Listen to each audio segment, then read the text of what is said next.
जहिया से चुम्मा तू दके गेला दिन के चैन रात के नींद उड़ेला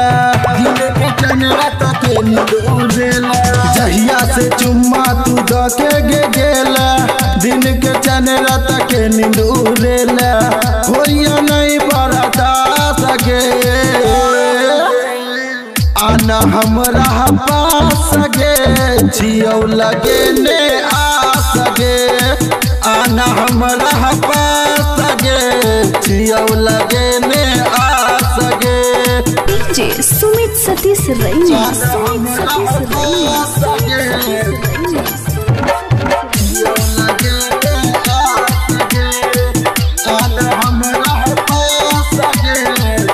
रिकॉर्डिंग बाय RR म्यूजिक। चुम्मा से काम नहीं चलतो गे रानी छूको देखते अपन जवानी छूको देखते चुम्मा से काम नहीं चलतो गे रानी छूको देखते अपन जवानी भैया अकेले में ना सके आना हमरा पास गे छियौ लगे ने आ सके आना हमरा पास गे छियौ लगे ने आ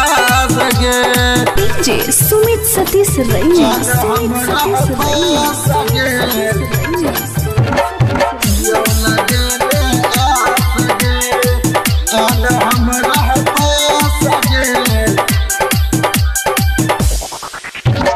कहे छौ राजा राइटर फूलल छौ जवानी दके देखियो गे हम निशानी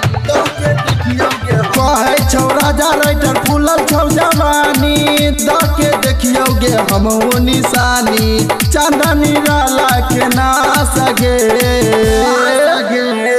आना हमरा पास गे छियौ लगे ने आस गे आना हमरा पास गे छियौ लगे